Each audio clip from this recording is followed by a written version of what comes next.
In the first few moments, we are in the dark, quite literally. This setting marks the initial encounter between Tio and Emma. Being in the dark room, Tio experiences a world without sight, which is Emma's reality due to her blindness. The ensuing scene introduces us to Tio, visiting his Stefania, who welcomes him with tight embraces and fervent kisses. Later on, the couple is seen snug as a bug in a rug on the couch, sharing their lives' complexities. They both lead a hectic existence filled with demanding careers. The following morning, Tio embarks on his journey to the company. He has climbed the ladder to become a successful creator of advertisements.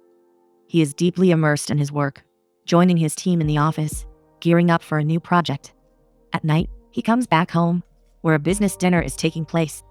Greta, his beautiful fiancée, greets him warmly.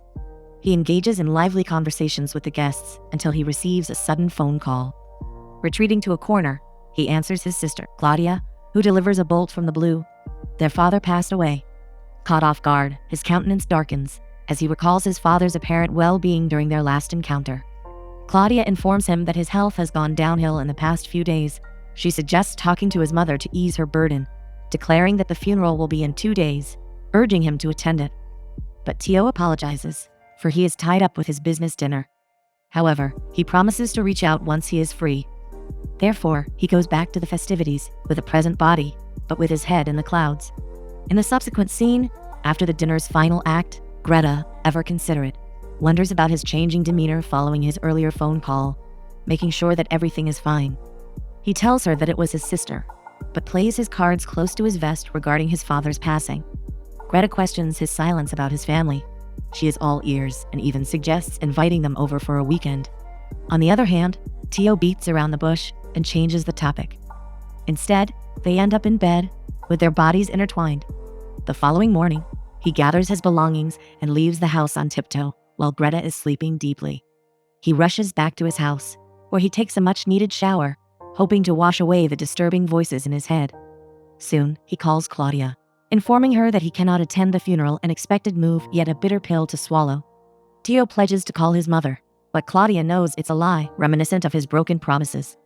It is clear that Tio's relationship with his family is by a thread, constantly running away from his past. The next scene unfolds in the office, where the team is gathered to dot the I's and cross the T's of their project. However, their boss throws a spanner in the works, asking for extra requirements, much to their annoyance. Tio, along with his colleagues, believe that his request is out of left field, but the boss obliges them to make the necessary amends and put their noses to the grindstone to come up with a suitable result. Later, following an exhausting day, Tio heads to a women's store to get Greta a printed shirt as a peace offering. While he is knee-deep in checking the options, a familiar voice tickles his ear. Suddenly, he spots Emma from afar, trying on a splendid red dress. He soon reaches out to her, introducing himself as the man from the other day at the dark room events. Emma recognizes him immediately and introduces him to her friend Federica, who reveals that she is also her colleague at work. Curious about her job, he learns that she is an acupuncturist, while Emma is an osteopath. They extend him a warm invitation to their center, assuring him that they will treat him with kid gloves, an offer that he accepts with open arms. In the ensuing sequence, after a long run with his friend, they decide to strike a pose in a yoga session. Tio seizes the moment and spills the beans about his encounter with Emma. He expresses his admiration for her personality, not to mention her beauty. Tio wastes no time and beats a path to her door at the clinic. Emma welcomes him heartily. After inquiring about his well-being, she learns that he has a thorn in his side pain in his right shoulder. She asks him gently to shed his layers and settle himself on the treatment table. Emma approaches him with a professional yet gentle demeanor. She takes him under her wing, guiding him through the whole process of the treatment. Stretching, massage, in addition to the mobilization techniques. Her touch feels therapeutic and caring. Her skilled hands work like a charm, providing him relief and igniting a spark between them, making Tio feel cared for and valued. Upon reaching the end of the session, Emma serves up some food for thought, advising him to watch what he eats, less sandwiches and pizzas, and to swap them out for fruits instead, in addition to taking a deep breath and working on his respiratory system. Later on, we catch a glimpse of Emma holding Tio's hand as he guides her towards a pub. Tio, ever the knight in shining armor, helps her take a seat. The waiter arrives soon for their orders. Emma opts for white wine, whereas Tio requests gin and tonic and an apple, tickling Emma's funny bone. Emma questions Tio about whether the waiter was only looking at him, which Tio confirms.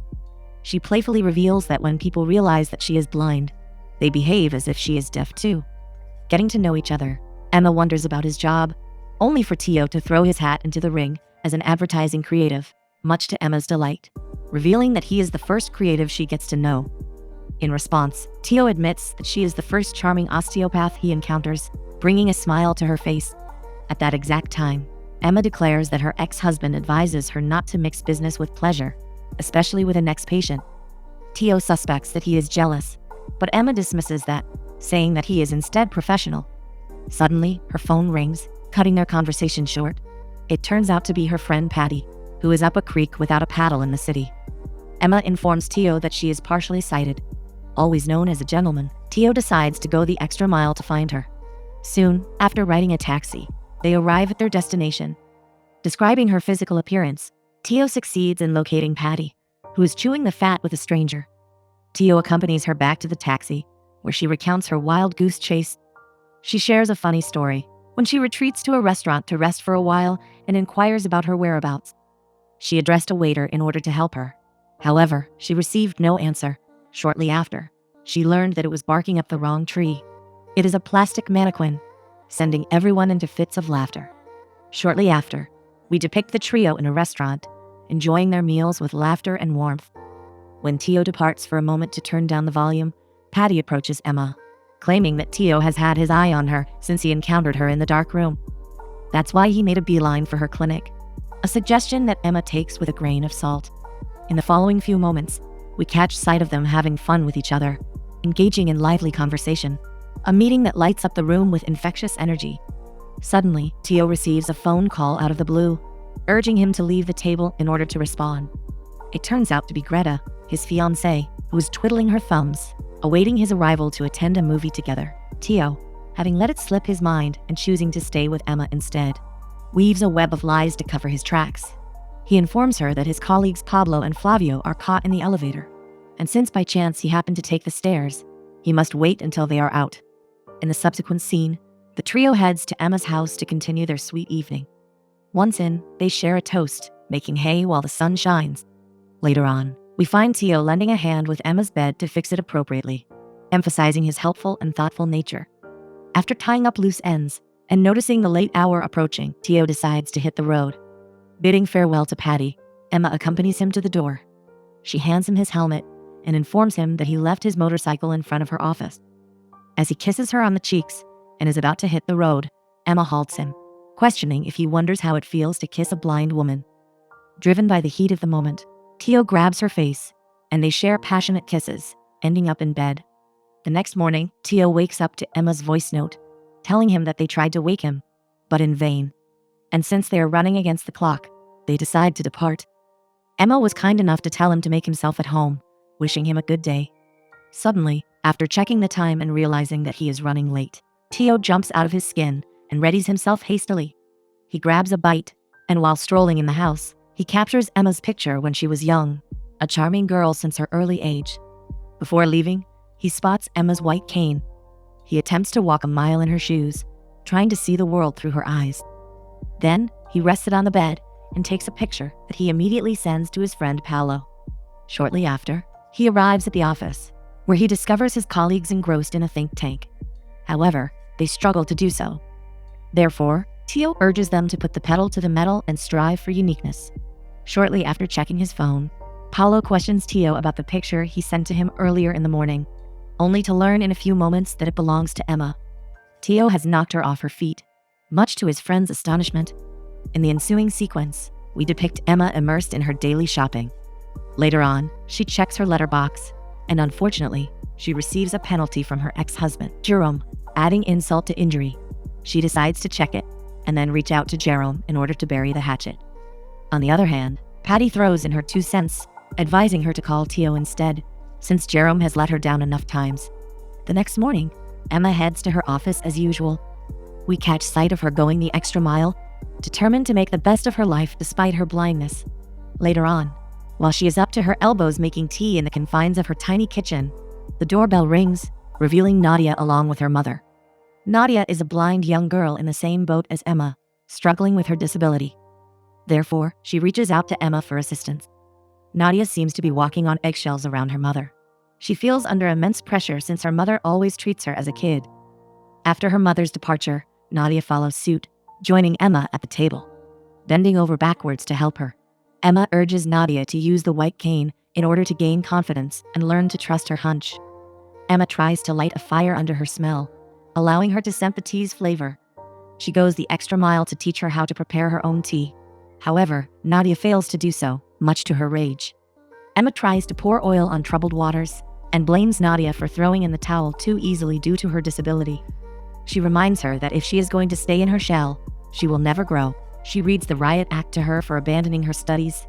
But on the other hand, Nadia believes that being a telephone operator doesn't need a diploma. In an attempt to open her eyes, Emma informs her that she is an osteopath and that she succeeded in her pursuits. Yet Nadia is stuck in her ways, disappointing Emma. In the ensuing scene, we find Emma in the center, receiving patients. It turns out that Tio has an appointment, but once she calls for him, she is met with silence. Down in the dumps, she goes back to her office, lost in her own thoughts, until Tio suddenly enters the room, brightening her day. He apologizes for being late, lamenting the stress he is facing due to his work. Shortly after, Emma's hands start delicately weaving their magic. Tio suddenly spots a red scarf on the ground, only to know that it belongs to the previous patient, and she probably let it slip through the cracks. What astonished him was that Emma hit the nail on the head with the color. Tio recalls that Emma herself loves the red color. She reveals that all colors hold significance for her. She usually attributes colors to specific things in order to recognize them easily. However, she believes that people tend to focus solely on appearances, a point that Tio disagrees with, thinking that if something is blue, it will be simply identified as blue. Therefore, Emma counters by asserting that looking beyond appearances is the wisest choice we can make. Little does Tio know that this encounter will unleash his imagination and inspire him profoundly. In the following meeting at work, Tio presents the project he has been working on, a project that gets everyone's praise, including the boss. The project revolves around a car's advertisement, with unique shootings and angles, representing its various colors in the introductory video. The headline eventually says, "The new Seat 8K, roll beyond appearances." In the meantime, we catch sight of Emma with her blind friend, offering moral support since someone forcibly grabbed hold of her necklace, causing it to break. Suddenly, she receives a phone call from Tio, inviting her for dinner. Emma initially hesitates. Their earlier discussion about colors resurfaces. Inspired by Emma's perspective, Tio crafts a project that amazes their clients. Emma smiles and agrees on his invitation. Perhaps their souls are like rainbows, multifaceted and unafraid. Wondering if he is available, Emma mentions her Saturday morning plans, reclaiming plants. Tio's acceptance warms her heart. But as the call ends, reality crashes in. He'd promised the beach with Greta. Panic swirls like a tempest. His mistake was a compass pointing towards Emma. He will need an excuse, a lifeline, to untangle himself from Greta's sandy embrace. Later on, once back home, Tio greets his fiancée Greta with a special shirt that she hastily puts on, amazed by its unique design, a gesture to pave the way for his surprising revelation. Stuck in the corner, unable to find a suitable excuse, Tio informs Greta that a last-minute meeting on Saturday's morning has come up, throwing a wrench into their plans. Greta gets furious. A storm is brewing over the horizon. She was excited to spend a day and retreat from the world with her beloved. However, Tio, knowing how to navigate her moods, promises her to join her as soon as he gets free, and he immediately grabs her face and kisses her passionately to melt her anger. In the ensuing scene, we depict Tio awaiting Emma's arrival in front of her apartment. Ever caring, he assists her in getting into the car safely, and then they hit the road together. Emma, ever clever, guides him through their journey, and Tio's astonishment grows with each turn. They soon arrive at the garden center, where they get lost in the embrace of nature and the scent of life. Emma approaches the orchids, touching them delicately and marveling at their perfumes. In a kind gesture, Tio offers her a stunning orchid. Emma accepts it with grace. And for a moment, they stand there, two souls entwined in a garden. Shortly after, they visit a quaint restaurant in the middle of the forest, escaping the city and its noises. Tio, immensely captivated by Emma, helps her with every step, showcasing his thoughtfulness. They soon walk into a vast green land, where the forest embraces them with its splendor. Emma starts to discover the place around her, sensing its positive vibes. She leans her back against a tree trunk, and they toast with beers. Tio, with curiosity piqued, wonders politely how she lost her sight. Emma recounts her tale, mentioning that it started since she was a child. She already had many problems, and one day, when she woke up from sleep, she unfortunately discovered that she couldn't see anything at the tender age of 16. She reveals her childhood and how she wanted to be a painter, sharing her dreams, yet fate threw her a curveball. Her aspirations to paint became broken dreams in the harsh light of reality. Yet she didn't let this dampen her spirits.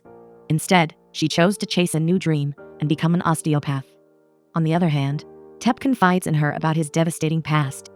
He confesses that his father left him when he was just 6 years old, and he hasn't heard a peep from him since then. He expresses his deep sadness when his mother remarried another man, who treated him. Until the age of 14, he was accepted in a boarding school. Therefore, he departed without batting an eye and continued his studies. He reveals that his mother's husband had 2 children, and he treated him like a died, completely neglecting Tio's presence. He couldn't bring himself to forgive him or attend his funeral last month. Emma, listening attentively, wonders whether he visits his mother and checks on her. Tio admits that he does so from time to time, but he can no longer stay with his family as if nothing happened. Time certainly flies when you are having fun, and that is exactly what happened with Tio and Emma. They spend their time opening up about their lives as if they are an open book. But as the saying goes, all good things must come to an end, and Tio finds himself in hot water when he returns home to a fuming Greta. She is mad as a hornet, grilling him about his tardiness and accusing him of throwing a wrench in the works for their plans. Tio, feeling like he was between a rock and a hard place, admits that he is volunteering to aid a blind woman. Greta, on the other hand, cannot help but wonder why he kept her in the dark. Tio admits that he thought she would take it with a grain of salt. Eventually, Greta sees the light, and they decide to bury the hatchet, hopping in the car to make hay while the sun shines at their friend's gathering. Meanwhile, Emma and Nadia set off on an adventure. As they journey, they brush up on their French, with Emma being her teacher. Emma confides in Nadia about her budding romance with Tio, and Nadia is skeptical about her relationship. They soon reach a public garden, a perfect spot to take 5 before continuing their promenade. Little do they know, Nadia's mother is watching them from afar, her concern for her daughter weighing heavily on her heart. Emma wonders about Nadia's exams, but the latter, outraged, yells, asking her to stop believing fairy tales and come back to reality. She demands Emma to accompany her back home immediately. However, Emma attempts to calm her down, but her efforts fall on deaf ears. Nadia, in a vulgar way, admits that Emma had the decency not to have children, much to Nadia's mother's sorrow, who departs with tears in her eyes. In the ensuing scene, Tio and Emma are seen strolling down the streets, where she recounts Nadia's story and how she is putting her best foot forward to assist her in surpassing her isolation and anger issues. The following few sequences depict Tio and Emma's delightful moments. They walk hand in hand down the streets together, they go shopping together, and they go to the cinema to watch a movie, with Tio, ever helpful, telling Emma about the events one by one, sharing laughter. We bear witness to their affection blossoming towards each other. The next morning, we depict Tio on the phone with Greta, who asks him to pick her up for a special Saturday evening. However, Tio reveals that he might volunteer to help Emma, yet he promises her to make it up to her. Once he goes back to the office, he finds his colleagues busy as bees preparing their project. While drinking water, his eyes fall on a nearby small plant. Therefore, without a second thought, he approaches it and irrigates it. Emma influenced him to stop and smell the roses, to look beyond the surface, and to find beauty in the whispers of the world that he had ignored for a long time. Later that night, gathered in Emma's house, we discover Tio, along with his lover Emma, and Patty engrossed in the kitchen preparing the dinner, readying themselves for an unforgettable night. It is all hands on deck as they cook together, with their laughter filling the air. They raise a toast to their special friendship, a bond thicker than water. Suddenly, Tio catches sight of a little mouse, scaring the daylights out of the girls. Therefore, Tio, the knight in shining armor, invites them to his house to nip the problem in the bud. Once they arrive, Tio helps them discover the house. He holds Emma and Patty's hands and guides them through the house, informing them about the furniture's places.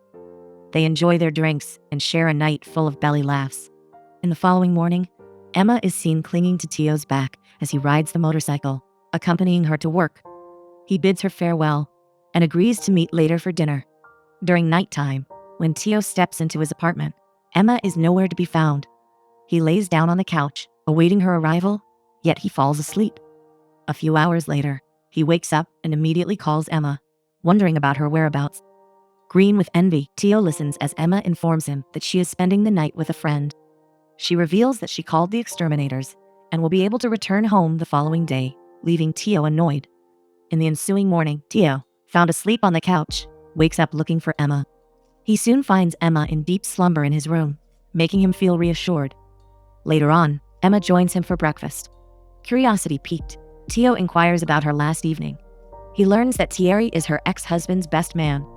Bothered, he wonders whether she is going to meet him again or if they can agree to meet up, an offer that Emma welcomes delightfully. The following scene depicts them in the supermarket for their grocery shopping. Emma relies on Tio's gentle guidance. They share a laugh over the quirky product names and playful banter. All of a sudden, Greta appears in front of them, yelling at Tio, calling him a liar after believing that he is aiding a poor blind woman, but instead cheating on her. Even though Tio confirms that she is indeed Emma, Greta storms off immediately. Tio, confused, follows suit, trying to clear up the misunderstanding. On the other hand, Emma stands there, unable to fathom the situation she has fallen into. Lost without guidance, Emma feels disoriented. She stumbles on people and objects in her way with tears in her eyes, feeling like a fish out of water. A few moments later, Tio is seen running like the wind through the market's corridors, looking for Emma. He soon spots her in the taxi, ready to depart with a heavy heart. Tio, however, puts the brakes on her departure. He opens the door and attempts to convince her that Greta is an old flame. Emma, doubtful, questions her overreaction, yet Tio plays dumb about her reasons. Emma, on the other hand, gives him the cold shoulder, asking him to leave her alone and never darken her doorstep again. However, Tio, unfazed by the storm, holds her face, kisses her fervently, and they both fall head over heels into the taxi, ending up in bed, lost in each other's embrace. Their passion is thick in the air as they share an intimate moment. In the following scene, Tio accompanies Emma to her work, after a promise to take her out for dinner, a scene sealed with a tender kiss on the lips. Returning home, Tio receives a call from Greta. Despite being on the fence at first, he eventually responds, agreeing to meet. Later on, once home, Patty finds Emma dressed to the nines, with her makeup on, awaiting Tio's arrival. However, he remains off the radar. Patty approaches her friend, trying to get to the bottom of the whole situation. Emma expresses her fears, thinking that Tio does have a girlfriend, and he is playing her for a fool. She recounts the incident that has occurred in the morning, a revelation that lights a fire inside of Patty, who urges Emma to go to Tio and uncover the truth. Shortly after, they arrive at their destination and request the driver's assistance to ring the intercom for them. In the meantime, we find Tio, along with Greta, trying to mend fences and overcome their problems. Greta asks him to move and live with her. It has been 2 years since their engagement, and she is eager to share her life with him. On the other hand, Tio, to avoid any further problems, agrees to do so, but he asks for time to iron out specific challenges in his work. Suddenly, the intercom's ring interrupts their conversation.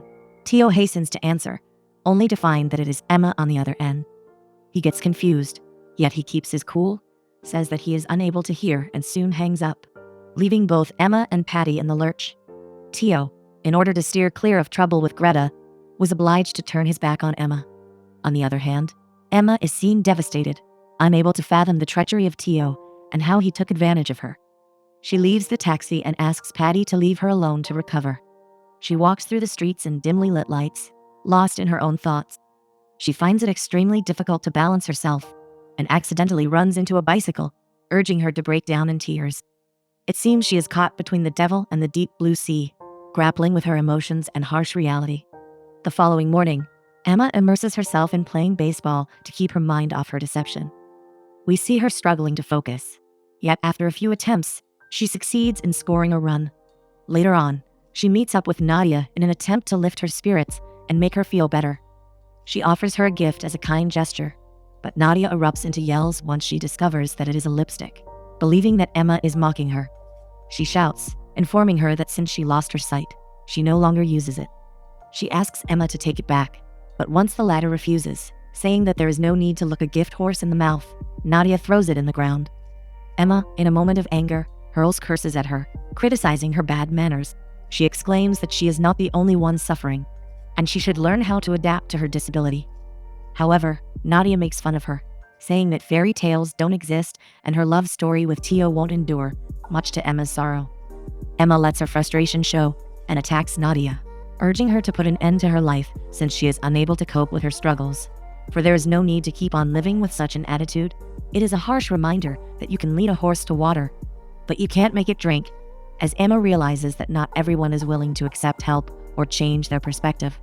The ensuing sequence paints Tio riding his motorcycle and heading towards an unknown destination.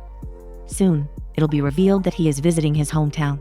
He pops into his stepbrother's bakery, but his brother, quick as a whip, tells him to hit the road, refusing to chew the fat. He throws Tio's past in his face, telling him to leave them to their own devices. Tio, fishing for information about his mother, comes up empty-handed. On his way out, he crosses paths with his sister and learns that she is pregnant. Expecting a little bundle of joy, he touches her belly with a feather's touch, over the moon for her. After all, blood is thicker than water. Shortly after, we catch Tio in a mausoleum on a quest to find his mother. He soon lays eyes on her, by her husband's grave, tending to the flowers with tender, loving care. He sidles up to her in silence and lends a hand with the watering can. Next, they are shown sitting on a bench, exchanging looks that speak volumes. His mother, looking for details about his love life, is met with radio silence.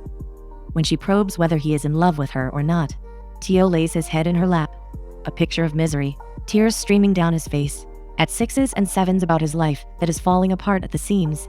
In a subsequent sequence, we find Emma, not out of the woods yet, accompanied by Nadia, nurturing plants and carefully watering them. Until suddenly, Emma's phone rings. It is Tio. She takes a rain check on her current activity to answer. Tio, wearing his heart on his sleeve, beseeches her to meet and talk.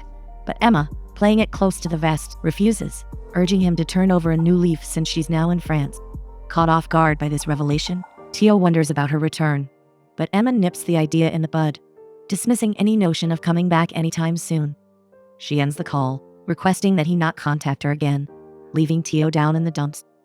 Emma, with tears streaming down her face, returns to Nadia, who senses something is up and decides to lend a helping hand. Meanwhile, Tio is seen sitting alone, his expressions heavy with sadness, as he tries to come to grips with Emma's departure. The next morning, Nadia summons her courage, takes her white cane, and steps out to take the world by storm.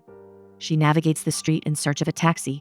Soon, a man approaches, wondering if she needs a helping hand. He turns out to be a driver and goes the extra mile by taking her to the address she provided. Upon arrival at Tio's office, Nadia, not beating around the bush, asks to meet Tio, only to learn that he's swamped, and it will be hours before she can see him. Nadia, therefore, with no choice left, decides to wait. Shortly after, Tio, with a lot on his plate, appears, engrossed in documents, when the receptionist informs him of Nadia's presence. He asks to put it on the back burner due to his schedule, but before leaving, he catches a glimpse of Nadia. Back in the office, Tio's mind is still stuck on the girl he saw. He throws caution to the wind, leaves his office, and approaches her. Nadia introduces herself and Tio recognizes her immediately. She informs him that Emma is still in town and urges him to reach out. Tio, without skipping a beat, rides his motorcycle to Emma, eager to see her. Upon arrival, he stops dead in his tracks, admiring her beauty from afar. He approaches, and Emma immediately senses his presence. Tio sits next to her, expressing his deep longing. He lays bare his deep affection, confessing that he can't live without her. Emma, however, gives him the cold shoulder and asks him to leave her be. Undeterred, Tio follows her into the dark room, their initial meeting place. Blinded, Tio bumps into people, refusing to leave and calling for Emma. Despite threats to call the police, Emma intervenes, telling Tio she's coming to him. A glimmer of hope to rekindle their flame.